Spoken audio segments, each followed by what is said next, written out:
just want what you love. You should cut off all distractions. It's all on you now, and just give me some reaction. Okay, welcome back to Rubbing Minds, and it's been quite a journey so far, from the state of the nation to media to communication, and now we're going into entertainment. I have quite a phenomenal rapper, very lyrically gifted, and of course when you understand the team behind her, you know why. She's on the Chocolate City stable, and of course she has done quite well for herself in such a short space of time. Pryse, how you doing? Welcome to Rubbing Minds. I'm great. How are you? I'm okay. First time here, I presume? Yeah, first time. I'm so excited. Excited to have you here. Good to see you. How has it been at Chocolate? It's been quite an experience. It's been how long now? 2012? 2012, yeah. 2012, if I recall. Yes, 2012, yeah. I did take a bit of a hiatus for about a year for personal reasons, so don't ask. You're not going to ask. Let me just put that down. Ask why.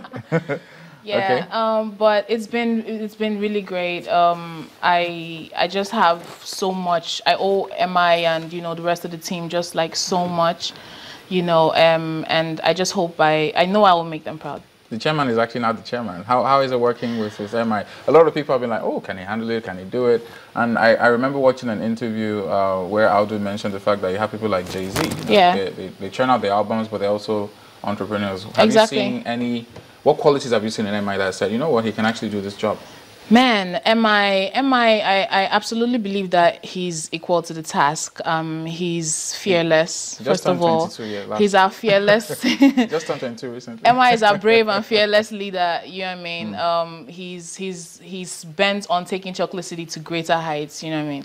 He's committed to it, like body, mind, and soul. If you hear the way he, like every move he makes, you know what I mean? In fact, like it was almost a bit of a shock for me when he transitioned from just my my mentor to like my actual boss, because MI is a bit of a fan of tough love. Do you know what I mean? So he can be a bit when the decisions he makes and everything, he can be a bit. Take us in. How is it? How is it? What's the yeah, word? I know. No, I don't want to say ruthless. No, not ruthless. Not ruthless, but very he's stern. Tough. Yeah, very stern. He's stern. How is a normal, will I say, board meeting or management meeting? Give us an insight. Are there any particular habits that he has or anybody has, or is it very serious and formal and everybody drops their rap awards and their accolades at the door? Oh no, it's never very serious. It's always a lot of fun. Just hanging out at Chocolate City generally is actually it's a lot of fun. Anybody that's come out to hang out with us will attest to this. The board meetings is basically, a lot of the time it's just MI. Just him. It's an MI show, you know what I mean? He just, he has a lot to say. And and he directs it all and everything, but it's pretty good. And of course, like it's gonna be a lot of jokes and laughter and everything, because MI is very funny. So let's come to you now. For those who do not know much about you, just touch briefly on how you came to this stop, minus the 1 year you were away, which we will not talk about. No, we won't talk about. Okay.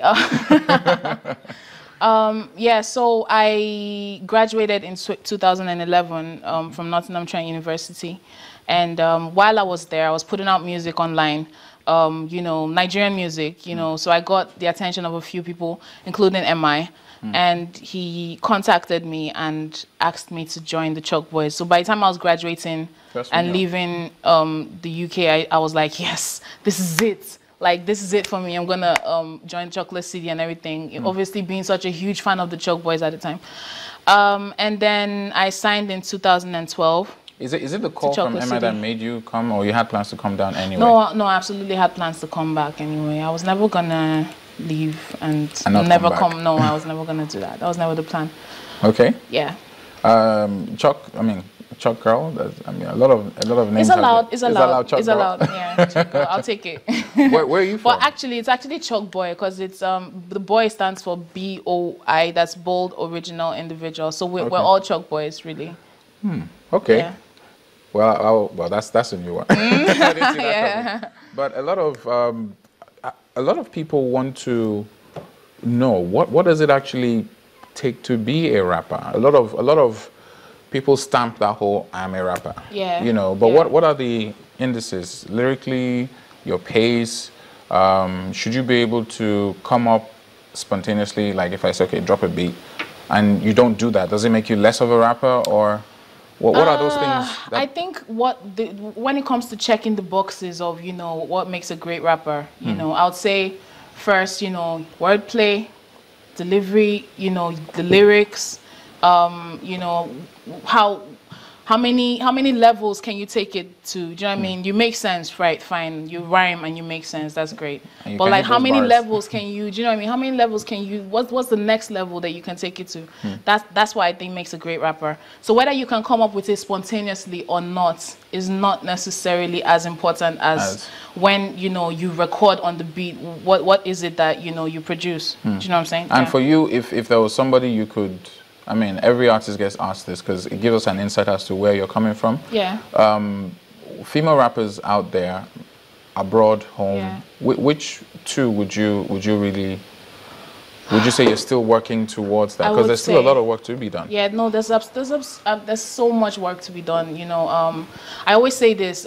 You know, being a hip hop in Nigeria is tough enough. Being a rapper in Nigeria, and then being a female artist in Nigeria is pretty tough. So like, being a female rapper is really just it's actually kind of hard. But I mean, what it is that the potential glory for it is just like so great that whoever actually does do it and crush it is just gonna, you know, rule. That's what I think. Who do you think has crushed it for you? Who has crushed it? Really? I don't think anybody has crushed it since Sasha has really, you know, taken it there like mainstream and you spoken like. with Sasha?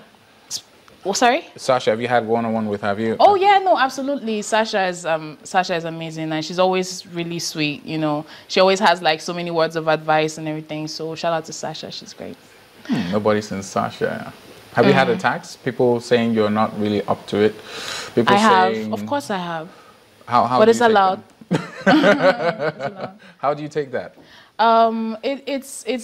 It just means I have a lot more to prove. Do you know what I mean? It just means that I have more people to get to the Pryse side or to get on the moving train. Really, that's how I see it. Like, it's just future fans. They're just future fans, really. That's how I see it. I just have to convince them. If that makes any sense. I get you. Yeah. They just have to wait and see. Yeah. Illegal Music 2, how was that for you, being on that particular one? That was amazing. Illegal Music 2, the feature was basically like an audition, really, because it was the first time I was working in the studio with MI. I came through and he was like, you know what, Pryse, I want you on this song. He sent me another beat, and then when I came to Lagos and I'd written to that one and gotten ready, and then right in the studio he goes, oh yeah, no, we're not doing that one again, it's this one. Yeah, start working on it. I was just like, oh my God. You produce? Do you produce? No, I don't produce. Okay. But then I left the studio and came out and called my mom, like, Mommy, God, he changed the beat on me. Like, it's not even the same one. And she had to give me a pep talk, like, come on, you can do this, you can do this. You know, so Did mom drop some bars for you too? I mean, it's funny because they always have suggestions. For real? Yes, my parents always have What's suggestions. the funniest one they've given you so far? Oh God, my dad found this old record. He got this old record, I've forgotten what it was, like from the 70s or something, and he was like, see, but this beat, you need to remix They're this musically song. inclined as well? Yeah, my dad loves music, absolutely. He even bought us like a fantastic studio when we were much younger. Like, he set us up with a studio. Wow. Yeah, so he's really great. Yeah. Anyway, it's fun. I mean, we talked a lot before you came on the Red Summit, so it took a bit of your time, but thanks a lot for coming around. Your My EP, pleasure.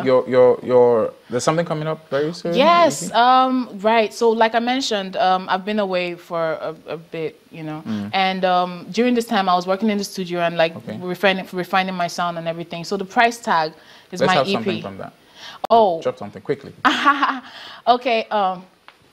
How about it? Make a flex my flex, make a flex my flex. Jammy, I know if you king myself, I know if you king myself. I know you didn't expect that, but like that's actually my next single. That's different, And though. yeah, it's called Flex My Flex, and I'm looking forward to that. Thanks for But the Pryse. Pryse tag, everybody go get it. Also follow me on Instagram at It's Pryse, that's at ITSPRYSE, and on Said Twitter at the same I thing. love that. Let them know. We look forward to that, Yes. and of course, look forward to hearing more from you. It's been Rubbing Minds. Great Sunday, great set of guests we've had today. As always, we got to round up and we got to go really quick. Join us same time next week. Hopefully, Ebuka will be back. I am Oscar Onyison. Happy birthday to my mom yesterday. Added one more year. Love you, mom, and peace out to all of you. Have a lovely week ahead. Bye bye for now. Come on, come on.